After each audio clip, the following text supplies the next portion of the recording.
Well, it's absolutely a great pleasure to introduce Maddie as our speaker today. She has been here for the last almost 4 years, I guess, a little bit over 4 years, 4.5 years, and just defended her thesis last week and has passed. Hey! But even more impressively, she has got she's got almost double digits job offers, I think. Yeah. 10. You have 10.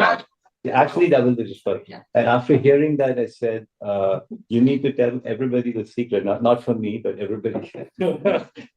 Probably not for Andrew, but everybody else would really like to know how she did it. And she very gracefully agreed to do so. So it's all yours.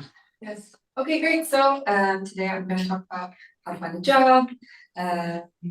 Obviously, I'm not an expert. I'm just speaking about what I did and the methods I approached. And also, I'm just going to make the note that I won't talk about specific company names or specifics about like my final decision making, but I'll go into like broad details about everything.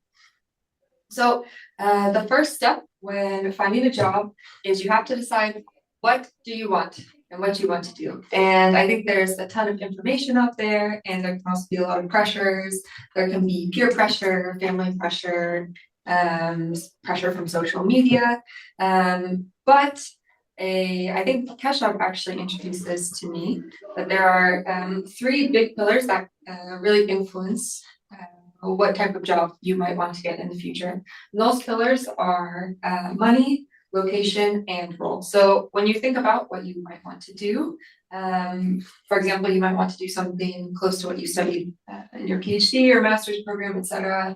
Or maybe you have a preference about location. Maybe you want to be in the UK, specifically London. Maybe you want to make a certain salary. All these things are fine, but the framework that again, I think it was you, Keshav.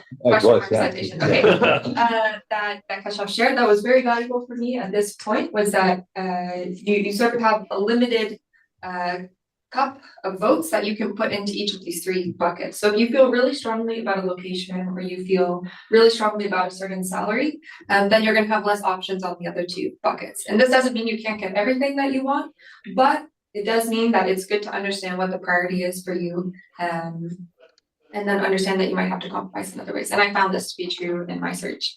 One other thing I would add is I would change from money to stability. So I would change this metric. And in particular, for people who are international like me, who would like to find a job in a place where you don't have residence, I think this is important in terms of balancing both the money question and the other factors of stability, which might be quality visa. Some jobs I've found can offer very stable visa, like there are some jobs I saw that might offer a visa, say for 4 or 5 years, where you can change jobs. Other jobs might be able to offer a visa, but as soon as that job ends, you have a 2-week period to change jobs or you have to leave the country. And so considering all these factors, I think should be put into the stability bucket. And there's no right answer. It's just about what matters to you. All right, so I'm going to talk about a proposed timeline. I did the process that I will describe in 6 months, and it was stressful. So I propose you do this over the course of the year, but it can be done more quickly. And one other thing that I'll mention, and this is coming from a close friend of mine, is that I had a friend who was doing a master's in computer science at Stanford. They did a really great internship at Google X, and Google X had said, when you're ready for a job, just write to us and good to go. We're happy to hire you. And in the process of getting ready for a job, he applied to one other job that he was then offered, and the goal of applying to this other job was to have a negotiation tool. When he then wrote to Google, they said, we're so sorry, but we've had a hiring freeze implemented since 2 weeks. So sorry. And so he ended up going with the second option. And so one of the things I learned big picture is that you don't have a job until you have the job. And so even if you have something that you think is lined up and good to go, I think it's always good to consider other options, to have something else cooking in the background. And I even had the experience of one of the jobs I was offered during the process. They were like, visa, no problem, we'll take care of it. And then after the job offer, when I was asking for specifics about how they were going to handle the visa, they started to waffle a bit. and back up and start to become a little fluffy on how they would manage this. So again, this was a case where I thought we had discussed it, but then when it got to the actual offer, that wasn't really the case. So I think it's always good to have multiple things cooking, even if you think you have something locked in. Okay, so we'll go on to step one of what I did. Again, my timeline was different. This is a more comfortable timeline. So step one, I proposed warming up LinkedIn. So what I found is that most of my jobs came from LinkedIn interactions. And I actually think LinkedIn is really fun. I'll talk about this later. But I think it's really great to take some time to just warm up your LinkedIn, and I'll talk about some steps. So one step I recommend is visiting the Career Services Center. I think the University Career Services Center is really awesome, and I didn't realize that until this year. And they can be really helpful and do things like sit with you and talk about your LinkedIn. They can sit with you and talk about your CV and help you get ready for whatever you need. Shout out to Raj, he was awesome. I recommend working with Raj. It's great in advance to start working on these things in advance so that these tools are ready to go when you actually want to start applying for jobs. The second step is finding you know, so maybe you know people in university, you've met people at conferences. If you haven't already, it's a great time. And another recommendation of something that worked well for me was that when I found somebody in the field who I thought was posting really interesting things or had a lot of engagement on their profile, I would go through their posts and I would see who was engaging with them, and then also add those people because they were people who wanted to be in interesting conversations. And through that, I was able to grow LinkedIn. That now I like reading what I see on LinkedIn because I see people who are posting really interesting things.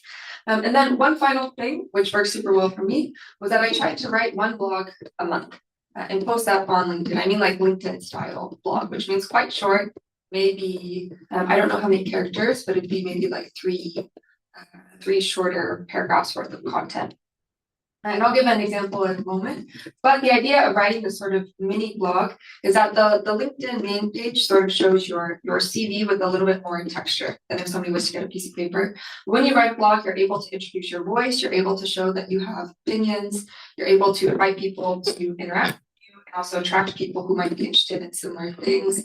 And for me, this was how I started to have really interesting interactions with people too. Then when people visit your profile, they're like, oh, this person maybe, maybe they've studied at Cambridge, that's really great, but they also clearly communicate, they have interesting things to say, and they might want to engage with you more. And having a little bit of a trail of these, I think is really positive for warming up the LinkedIn environment. So to give an example of one of my little blog posts is that I did a little mini study on Tessera over the winter break. And I was looking at the length of time series I was putting in to generate embeddings. And so I created a little table with just some preliminary results.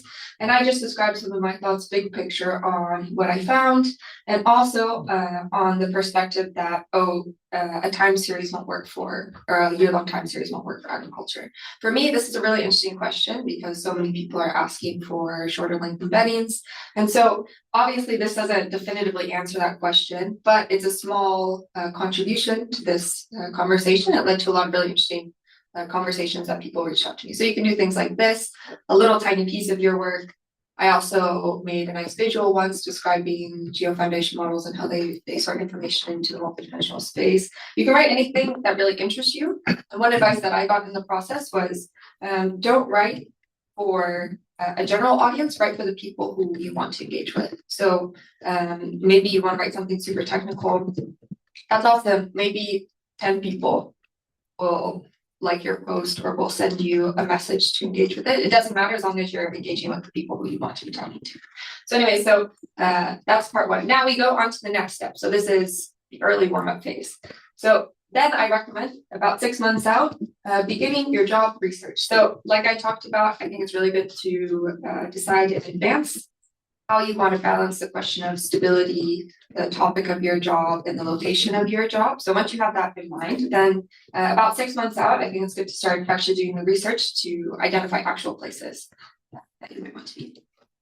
So what I did is that I created a table where I organized all this information, and each week I tried to spend some time doing a bit of research to add organizations to this list. And some different ways that I found organizations or that for example, I use ChatGPT and I said, oh, I'm looking for organizations that are working on satellite remote sensing. I was looking to be in Paris in particular. I said, in Paris, tell me some. I did this. I also searched for people who have remote sensing expertise based in Paris on LinkedIn. I was also looking at the UK. And so every time I found an organization, I put it into the table, which I'll show in a moment. But then something else that I also found to be important is to search creatively.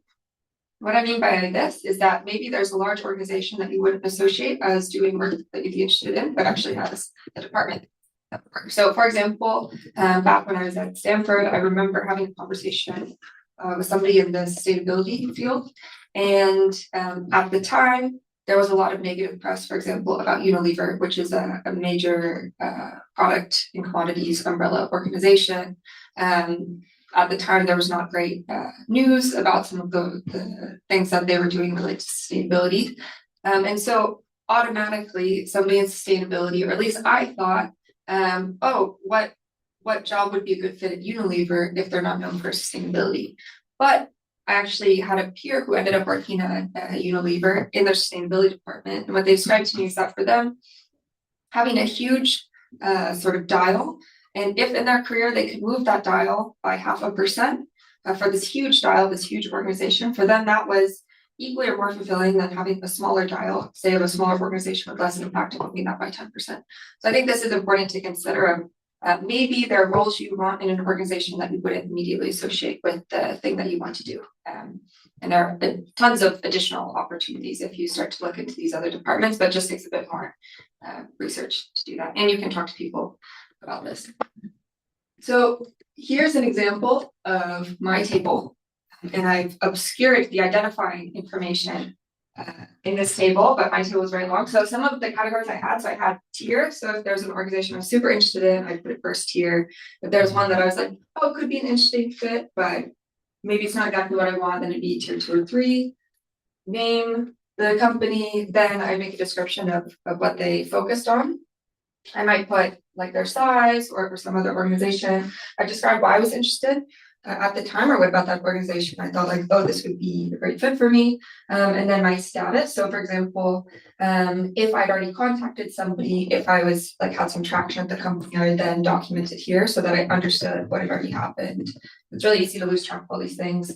If I had a contact, I would put it in here, and then there'd also be other notes. Like if I found out something, like there was one company I remember that seemed like a great fit, but then when I was talking to people, I heard sort of through the grapevine downwind that they just recently cut 2 different teams.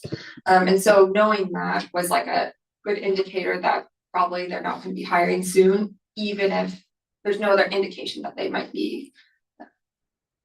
not be hiring. So this was just information that I compiled together. And this was really useful for me just to have an understanding of all of the places I had done research on.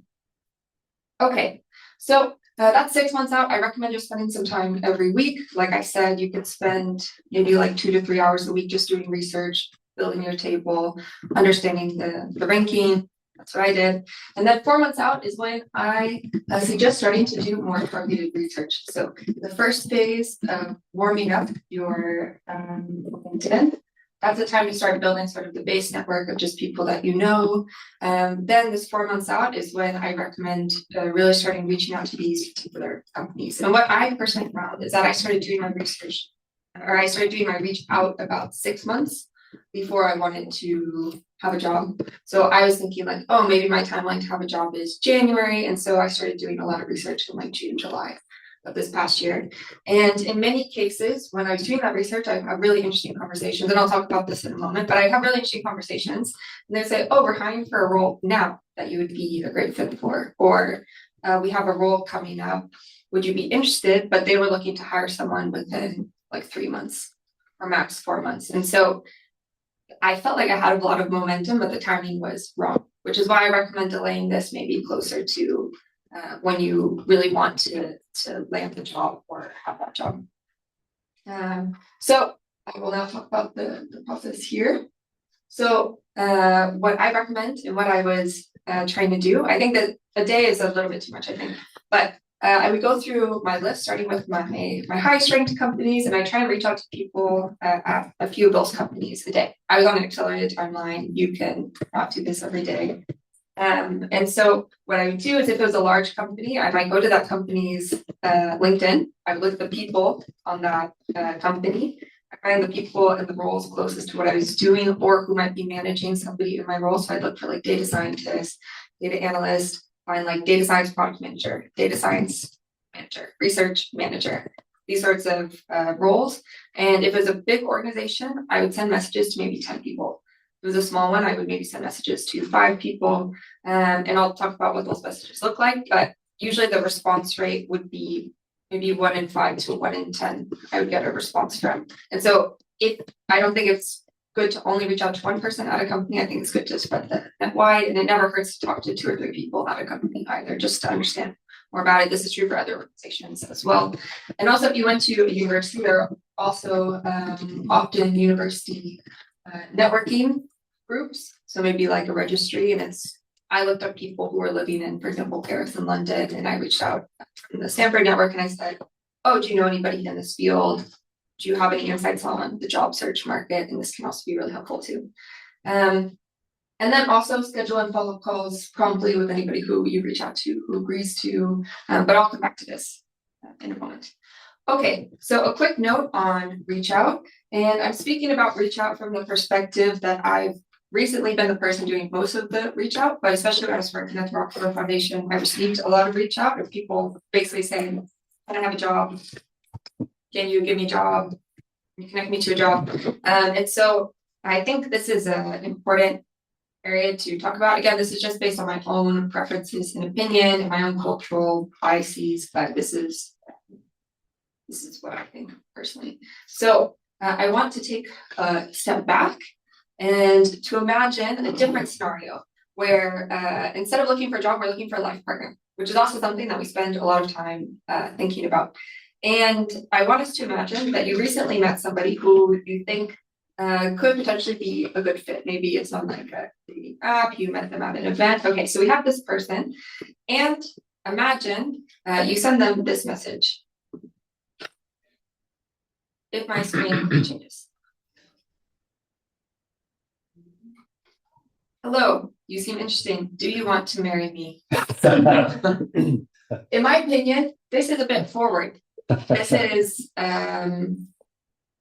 it's a little bit uncomfortable. And the reason is because maybe I'm also looking for, maybe I'm the person receiving this message, and I'm also looking for a life partner. But I might think if I receive this message, wow, that seems a bit forward. We don't know a lot about each other. This kind of takes away the air of mystery. I feel like I have to make a decision fast. Like the barrier for me to say yes to this is super, super high. And it's weird. And so I would not like this. Meanwhile, I think a easier entry would be, hello, for meeting you. You seem like a fun person. Would you like to have a coffee and get to know each other a little more? This is a much lower barrier to say yes, in my opinion. And it's a lot easier for somebody to agree to something small. And obviously, because I'm reaching out to them in this context, I'm saying I want to get to know you a little bit more. There is the subtext in the implicit context that maybe this could be romantic, or it could just be friends. I don't know, but we'll find out at this coffee. And so because we kind of know the direction it's going, they know I'm not like asking to talk about research or something. We know that's kind of what they want, but it's easy to say yes to a coffee and then back out. But it's really hard to have somebody say, do you want to marry me? So I propose the same for reaching out to people in the job search. Obviously, this is a very different context, but I think lowering the barrier to saying yes or creating incremental yeses is really important for making progress in networking. So here are examples of messages that I sent trying to honor this theme. So one was, hi Lorenzo, I see you're working at the intersection of remote sensing and environmental outcomes. So I'm anchoring to what they do and show that I've seen something about their work. I'm starting to think about what I'd like to do after my PhD. Would you be open to a short call where I can ask you about your experience at and then company meeting? So, for example, this first message, in my opinion, it doesn't give pressure. It doesn't say I'm looking for a job right now. I want to start working in 3 months. There's no pressure of like, I need an outcome from this, or this needs to turn into a job or something. And I'm just opening the door of like, oh, I'm curious. I want to learn about you. I want to learn about your company. And this I got a lot of success with because it's very low barrier to yes. The second message, a little bit more direct. Hi, Caroline. She went to Stanford, and soon I came to PhD, focus on blah, blah, blah. I'm exploring roles in Paris, and I see the company that she was at is great. Would you have time for a quick call where I can ask you a few questions about your experience? So this one's a little bit more direct, but I think it also fits into the bucket of, I'm not saying, are there jobs at your company? Can you hire me? This is like a small barrier. And so most of the time I got, yes, happy to have a quick chat. Or somebody might say, there's another person on my team who I think might be a better fit for you to chat with. Or they might say, I'm kind of busy, or I wouldn't get a message back. But because I was messaging many people at the same time, I usually got a yes or two at every company that I was targeting with this approach. So how it would normally go is that they'd say, yes, of course, happy to talk, I have some time. They might say today, next week, or I propose a number of times. And then I would always send the invite. I think if you're the person asking for time, you should always send it. And I would always schedule a call for like 15 minutes or max 30 minutes, because I don't want it to be a burden on their time. And in preparation for these calls, I would always try to put together a few questions, because really this is a two-way interaction. Like, you want to know if you actually want to work at this company, and you want to know if you actually want to engage with these people. And so you should be trying to figure out, like, is this actually a workplace you want to be at, not just do they have the potential to hire you? So I think questions like, where do you see the direction of the company going? What is the atmosphere around geospatial foundation models right now? Like, you can ask questions like this. You can say, oh, I recently saw in the news company reported around this. I know this was a sensitive topic a few years ago. How are people talking about this? Which also shows that you've done research on the company. But usually before a call, I would spend maybe 15 to 30 minutes prepping, just getting good questions. You can also use LLMs to prep good questions, but never forget the prep phase. I think this shows respect to the person. Yes. And usually at the end, there would be a few outcomes. In the majority of cases, they would offer some sort of next step, which would often be something like, oh, we might be hiring for a role that would be a good fit in a few months. Would you mind following up? And I would say, in a few months' time. And I would say, yes, that's one of the best outcomes. They might say we're hiring for something that might be a good fit now. And then I would say, would you mind passing me to the person managing the hiring process? And they would say yes. Or maybe they wouldn't be super helpful, but I'd say, oh, do you mind if I talk to your team lead to just hear more about the team's direction? They say yes, then I get a new contact. And then the alternative is also saying, is there somebody else you think I should talk to? And that way you kind of keep the chain going, because then you have a person-to-person referral, and now you have somebody referring you to the next person, and that builds also social trust. And in these conversations, my perspective was that you want to show, number one, that you're competent, or there's some role in just showing that you're a normal professional person. But beyond this, I think it's really understated the importance of just showing that you're like a reasonable, nice person.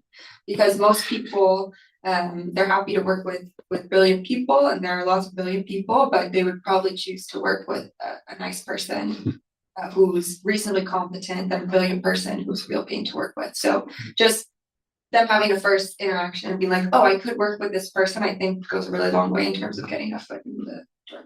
That was my experience. Okay, and then after call, update sheet. That's what I did.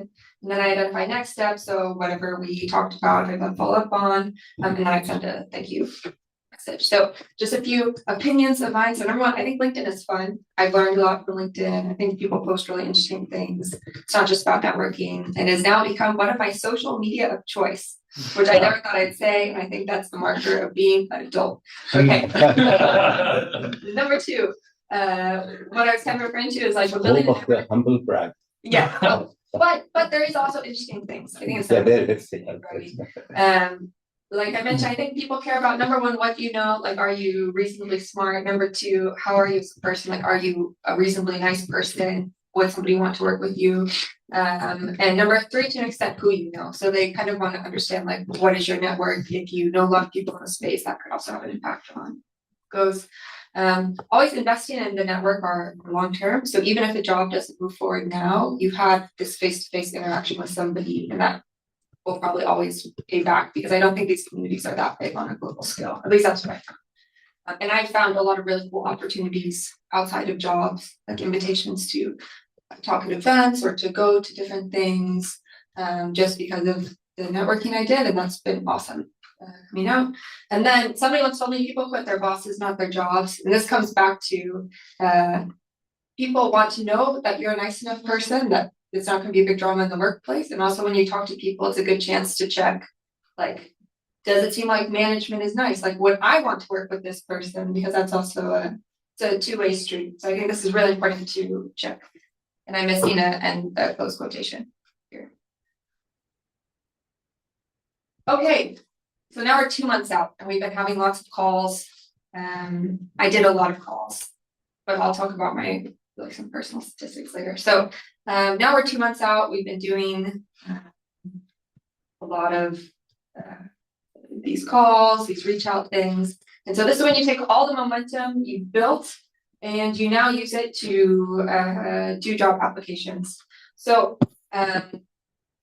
what I pursue for, or what I would recommend for this space, number one, you can apply to jobs. So if there's a company that you've already had an interaction with and they posted a job, then this would be a time to apply, and then to write to somebody who you know in the company to say, oh, I applied to this job, and then they sometimes will put in a nice word with the hiring team, or they might say, oh, I had a nice interaction. They're a normal person who I can see working here. That goes a long way. In a lot of cases, when I had a conversation with somebody, they said, oh, let us know when you start applying to jobs, or as soon as you start applying to jobs, please let us know. And I did that in a few cases, and then those turned into a job, the JDs that they had written for me in particular, or there was a job that they were planning on hiring for that they said, oh, we're happy to get you started on this process. Now it's not yet posted. We're going to post it next week or something, but we can start you on it now. So that would happen. And every time I recommend also tailoring your CV, and be careful using AI, because I had a few junk cover letters pop out, ChatGPT, that unless I read it carefully, I would have embarrassed myself and made it impossible for me to actually get that job. Yeah, anyways, I found most of the jobs that I ended up having in front of me, like jobs where I entered the application process to some extent. I think I'm pretty sure only 1 out of 5 I formally applied to, and the rest were from conversations or things that were written for me specifically, or things that were open to me for this conversation. So I really think the talking to people thing matters. I don't think that just like the cold applying to jobs. Also, for tailoring CV, go to the career people and Dr. Bosch. It was super awesome. Okay, so then we're 1 month out. You've been like reaching out, starting new processes, and then it's interview time. So these tips are obvious, but I think it's really important to take care to prepare at each stage of the interview. So I had a bunch of different stages depending on the job. There were technical interviews, there were scientific interviews, there were personality and behavioral interviews, HR interviews, there were like take-home task type interviews. I think it's a good opportunity to just try at each of these stages, even if you're not super enthusiastic about the job. As long as you have some time to devote to it. I felt like I improved a lot in my interviewing skills by doing many different types of interviews, and I got way more confident every time I did one. Also, another thing to consider is just the timing of this process. Ideally, at this point, you have a few jobs sort of cooking that you're moving towards. In some interview processes, they might say like, we can have you do all 4 rounds of our process in a week. And I had that happen at one point where I was near the end of my process and a company said, well, we're really interested. We can schedule everything in 1 week. And then there were other jobs that said it might take 2 or 3 weeks between interviews. So this process is going to take 2 months. And so if you have a few different jobs that you already know are going to move at different paces, I think it's really important to try and time them all and and also communicate somewhat about this so that you have ideally all of the offers arriving around a week away from each other. Because if you get an offer, but you're still finishing 2 other processes and you kind of want to see what the offers might be from the other 2 processes, the first offer might say, we'll hold this for you for a week. But then, it's over. That's kind of a bummer. And so it's better if you can have them all together. That's better for negotiation, also better for decision making. So this is something that I found personally. And you can also say like, hey, I'm in the final rounds of other interview processes. I'm trying to time them for this week. Is it okay if we wait for this week for a decision? And then usually they can time or work with you together. That's what I got. So yeah, take some time, refresh on the company. You have your notes. Look at any recent news or reports. Look at any recent interviews. There's a system called STAR, which is situation, task, the A, and then results. But thank you. Yeah, okay, we have an expert in the room. But the idea of this method is to say, and this is especially good for behavior-related questions, but they might say, give a time where you worked with the team under great time constraint, because maybe this has some project management role in what they're hiring for, and then you would say, oh, I was working on a sea ice detection project for a British Antarctic survey in my MRes at Cambridge. That'd be the situation. I was one of the individual contributors and also team members. That'd be my role and my task. That'd be T. We worked on X, Y, and Z. In this, the result was that we created a basic prototype during this time frame that we were able to deliver and discuss. And that was the time that we worked under pressure. So I really recommend this. I think it's a good way to frame. And I personally made a document with reusable STAR answers. So I thought about past experiences that were high impact, that I thought showed my skills, that were versatile depending on the job I was applying for. And then I put that into a document. So before an interview, I could just look at them. Okay, these are like my 4 heavy hitting STAR examples that apply to a lot of things. And then you don't have to remember a lot. Then it's all kind of compact. And always bring questions, because they almost always end the interview saying like, oh, do you have any questions? And if you don't have questions, that looks bad. And there are a few times where I only realized at the very end of the interview that it was about to be my turn to ask questions. And so while I was trying to answer a question, I was like, oh my gosh, what have I read about the company? Like, what is an educated question to ask? What should I have been asking? So anyways, always come with questions. Don't try and think of them in the actual interview. Okay, a few extra tips. So 1, like I mentioned, interview process is for you too. And really keep track of how you feel and what you think. Related to this, I think I have it somewhere on here, but it's also okay to exit an interview process. And I ended about 5 interview processes partway through where they were taking a really long time, or there was an interaction that I thought was not super appropriate in that process. And so then I ended the interview process. And you can do this. You don't have to finish an interview processes if you don't want to. I use LLMs to generate good interview practice questions. And this was super useful. And they usually generated questions that were close to what I was actually asked. And it was, for me, I put in the JD and also any notes I'd taken about the company. I also find it really useful to look at YouTube videos from the organization. For example, say I was applying to company X, I would look on YouTube for talks by people representing company X. And especially if they told me who was going to be interviewing me, I looked for a talk by that person. So I could understand already what was their level of formality, what was their cadence, what keywords were they often using, so that I could help to tailor my responses in a way that would read well to the interviewer or to just the culture of the organization. Number 4, remember, most interviewers aren't looking for a perfect answer. It's okay to talk through the answer. Okay, Yovana says no. Yovana says that Google they want, right? No, I'm saying depends. Yeah. Sometimes they're looking for a right answer. And number 5, send a thank you. Oh yeah, number 6, you can leave an interview process at any time you're choosing to. Okay, so then you get job offers. Yay! And then it's time for negotiation, consideration of the different jobs, and also finalizing details. And like I said at the beginning, a job isn't secured until you start. So I think it's fine to have multiple pots on the stove for a while. Because like I said, I had a few jobs that felt like all weird after an offer was sent. Actually, I'll give 2 examples of this. There was a job that said that they could start a visa. And then only after the job was offered and we were talking details, then they followed on this. And there's another job where we had agreed in verbal negotiation that I would be able to relocate to Paris, which is the city that I want to be in. And after the job, they had given me the job offer and we verbally agreed, but then came back on that offer and they said, actually, sorry, no, we can't put that in writing. We're not willing to make that negotiation. And so again, I think it's really important to just not decide anything until it's really truly done.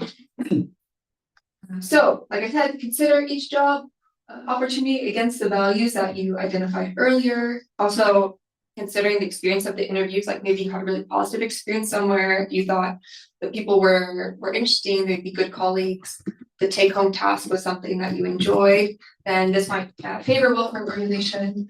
And then also when it comes to negotiations, this is a whole other topic. But I recommend picking one axis of negotiation to make it very clean. Of course, you can ask for multiple things, but I found the advice from the book Don't Split the Difference as a really good negotiation tool. And I prepped also with LLMs where I'd say, I want to negotiate on this thing, please use Don't Split the Difference approach. And the idea of this is, basically how do you really get what you want? Negotiation process. And some of the approaches that they use in Don't Split the Difference are things like first appealing to the needs of the other person. For example, when I was negotiating for location change, I began that conversation by first speaking to the employer's needs. So saying, I know it's really important for you that this team get off the ground and that we're able to work really cohesively and in sync because it's going to be really intense. And that's really important to me too. So first I validate that I identify their needs, I show that I'm attuned to their needs, and then I validate that that need is important and that I'm on the same team as them and I want them. So they already feel like they're getting a win and that this isn't an adversarial negotiation.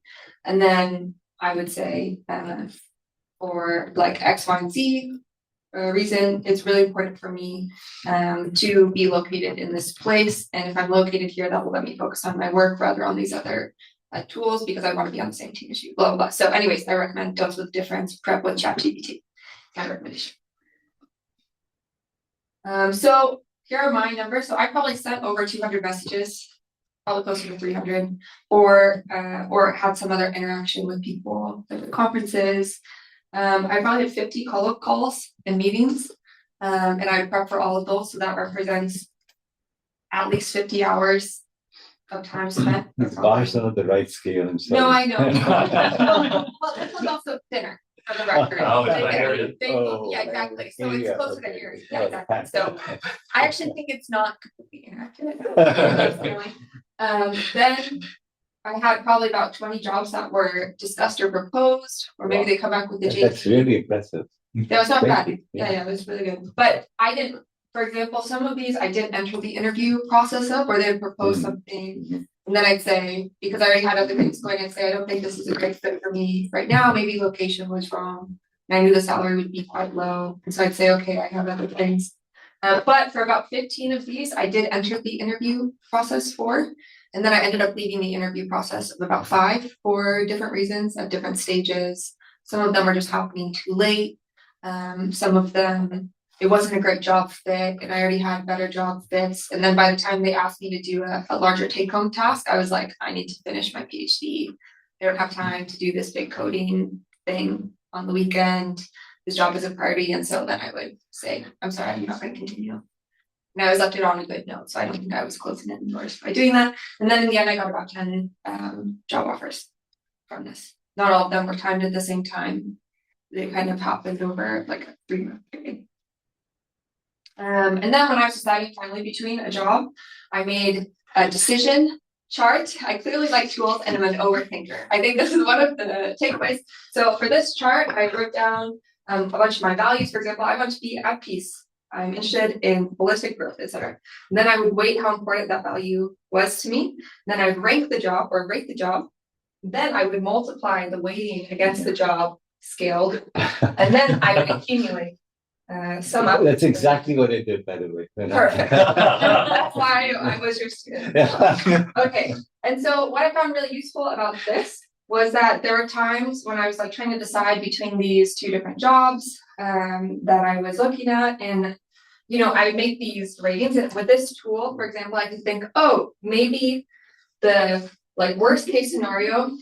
Yes, this is my I'd say, okay, what would be the worst case scenario for what happens with job 1 and the best case scenario for what happens with job 2? And then I'd see, does this change the rating?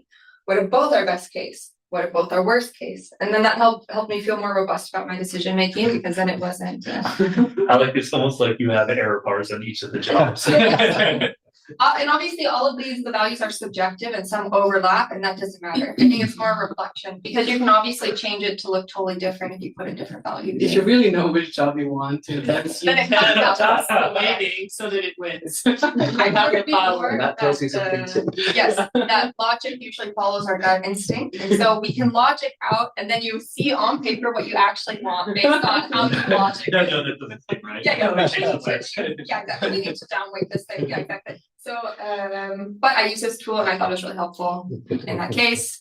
And then you have a job. Yay! And that's the end. Is there a beach image once you have a job? It's the opposite. Screen. That's good. Now you're underwater. Goodbye, vacation. The end. We have time for questions. Yes. I can't have a question. Thank you very much for the talk. As a PhD student, do you think your expectation for a job differs quite heavily or slightly compared to an undergrad or master student when they look for jobs? I mean, I also had a job before I started. So this was after my first master's, before second master's PhD. And at the time, so when I compare what I was looking for then versus what I'm looking for now, when I was looking for my first job, I was looking for just a job experience that seemed to fit well enough. I think the entry point for a job, a very first job, is really important for then setting the trajectory of what roles you might have in the future. This time when I was looking for a job, also because I continued consulting with the company I was at before I started my PhD, and I now have almost like a 7-year relationship with that company, which is crazy. It makes me feel old. But I'm now at a point where I have this accumulation of work experience and also of expertise and just knowledge from time during the PhD. So now I'm looking for something that feels more challenging and also more appropriate to that, a little bit more middle stage that I feel compared to when I felt new. So this is different, but I also think at least when I was starting my process, I was pretty open, where I said, I just want a job. I would like a job. I don't feel super picky. And so some of the jobs that came across my path were more like early career first role type jobs. And then other roles, for example, were more or less like leading a science team, which is on the other end. And so depending on the company, the people who were hiring thought I was qualified for both ends of that spectrum. So I think there's potential for everything in that range. I don't know if that answers the question, but that was my experience. Given that you're continuing your 7-year relationship with its previous company, did that come up in interviews or offers? Yeah. So I can add this personal detail, but I was at the Rockefeller Foundation for 2 years as a lead scientist for food, climate, and then also open geospatial portfolio. I continued as a consultant with them, and now there's a very strong relationship that we have and one of trust. And also because I've known the organization for so long, I think it'd be very hard to replace a lot of the work I do because, for example, I know a lot of the sensitivities of different teams, how that has changed over time, different events that impacted the organization's philosophy. And so I can write reports and I can create products for them that really fit the organization, not just the topics that they're interested in. And so this was important to me where I would prefer to not end that relationship because it's been like for me it's really fulfilling to work with them. And so in interviews that would usually come up in a later stage where like usually when they would bring up an offer, usually, or when we are talking about them bringing an offer. I mean, I would also maybe mention it in the early stages, but later on I would say I've had this long relationship, it's X number of hours per month. This isn't really a distraction to me working full time, but this is important to me because we have this very long relationship together. Would it be compatible for me to do this on the side, considering that it's not a competing interest? And all except for one organization said, yeah, that's no problem. We're fine with that. As long as it's not. And in all cases, it wasn't. So this was fine. Yeah.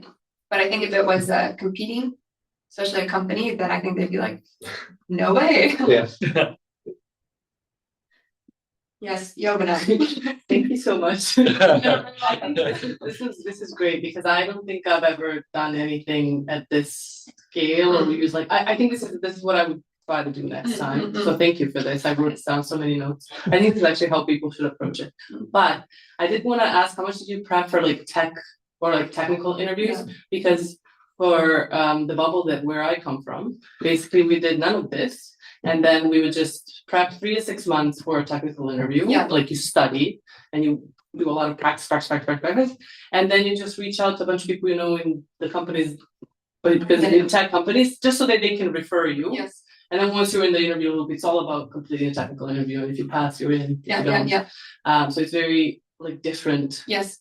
way. Yeah. So I'm curious, like how many of the interviews were technical versus human, like evaluating your whatever HR, let's say HR characteristics, and then how many were past experience, like what was the actual breakdown? So, and also I'll give a note that the industries or sort of jobs where I saw maybe you need like really specific prep or things that were more in general consulting, where they would have interviews like case study interviews where you might need to prep seriously for that, for more technical roles where they might want more of a generic technical evaluation. These are the two roles or types of roles where I saw this preparation being more useful. When it came to the actual jobs, one of the shocking things for me of these 10 job offers, I think only 2 of those companies ever asked for my CV, ever saw my CV. They from the early conversations, also, like I shared the spectral profile twins paper, I shared like one repo on GitHub. I think in 3 instances, they said, oh, we can just skip the technical. That's fine. So then of the interviews I actually did, I think probably 60% were behavioral interviews or were fit-related interviews, especially, okay, you like, technically you're fine enough, like this is acceptable, but then like can you communicate well, like how would you deal with conflict, like these questions they cared a lot more about. And then when it came to the technical interviews, it depended a lot on the company, what was defined as technical. In some cases, some wanted coding. In some cases, they called it a technical interview, but it was just someone like on their statistics or science team asking me statistics questions. And so in those cases, I'd like reviewed basic statistics because they were asking me things, for example, about like causal inference, which I don't do in my work, but I'm glad I reviewed it. And then also there was like a technical interview that was actually take home, that was more of a case study than even technical. So yeah, that was my experience. But I did prep for all of these. I did do coding prep. I think what the point you're making. Sorry for jumping in here, but the technical interviews are kind of for people who are whose technical competence may not be validated, and so you need to have the interview. as you go into more senior roles, especially after a PhD, having a PhD from Cambridge usually means you have a good technical competence. It's a waste of their time. I don't think you could get into Google or DeepMind or any of them without passing 3 to 4 rigorous technical interviews plus one. After a PhD? Correct. Okay. Yeah. As far as I know, I don't know if anyone put it. Yeah. My friends, so everyone who's my husband has a PhD. He had to go through several Yeah, technical yeah. interviews. Wow. My other, they all have machine learning level, Yeah. best paper awards, whatever. Like, so. So I think Yeah. to So some it just level, depends, I think, on the position and the company. I think the tech companies have fetishized tech I agree. interviews Yeah. as the way for them to be Oh, creating a level playing field. But when you're leading a team, the fact that you can write good code doesn't make any difference at all. I think what Maddie's saying about the fit and the vision and the ability to be an inspiring leader is far more important than can you write. I think it depends if you're applying for manager level positions, then it's going to be more if you're managing a team, Yeah. if you're technical manager. But if you're applying for an engineering role, then yes, Yeah. no matter what, they're gonna. I also, my impression too, in some of because I know people have done really rigorous technical interviews, but even, Derek, who's a former student, he's now managing a formal verification group at smart contracts with Ethereum Foundation. They forego the technical interview on that because he made some big contributions to them, and they said, oh, it's fine. So I think, but a point that somebody made to me is that there's some companies, and I believe this to be true, where they just want to see that you put in the effort to prep for these kind of silly tests that end up being logic problems. Then the point is just to see that you spent time preparing for them. Yeah, it's a smaller company. Can I just add? I think Yeah, go ahead. in company labs, actually being able to cut code, even at a fairly senior level, can be important. And I mean, in Microsoft, we had, an interesting experience that people would transfer into Microsoft from universities at a medium senior level, and some of them had become a bit kind of de-skilled because you run a group of people and you don't have time to cut code yourself. And then going into a company, it's almost like sort of moving backwards in your development. And companies can't afford to have lots of people who will only supervise other people. I mean, it's I think Google is very much like that. I mean, I know lots of quite senior people at Google, and they mostly cut code, even if they're like what's his name, Dean, famous guy in Jeff Dean. Jeff Dean. I mean, people like that, or Martin Abadi. All these people who did TensorFlow. I mean, they sit down and they cut code. I guess it's more a tradition in systems programming, particularly, that researchers continue to do engineering. But those companies, they have a strong culture of leaders and managers still being able to be active.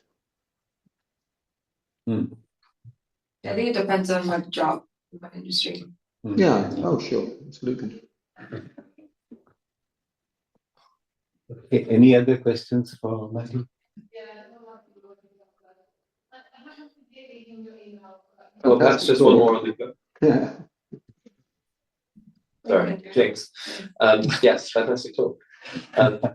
Just since we're talking about code and interviews in companies, and you mentioned LLMs a few times for Yes. prepping for questions. Yes. I'm curious as to whether sort of a shift in coding regime with LLMs has ever sort of come up either in the interviews or. So for some of the coding interviews, when the interview was sent to me, they said you can use any tool you want. Interesting. They said we care about the quality of the code, and if you use an LLM and you deliver something garbage, I mean, we'll obviously see that. And then in one case they said, please don't use an LLM. I think it'd be really hard to prove for all of the candidates that they didn't use some sort of coding agent. But my impression too is that many companies, they if that makes them be more productive, then great, that they already knew how to use a tool that would make them more productive. But I didn't see that, But again, this was for take homes, it wasn't for life. Interesting.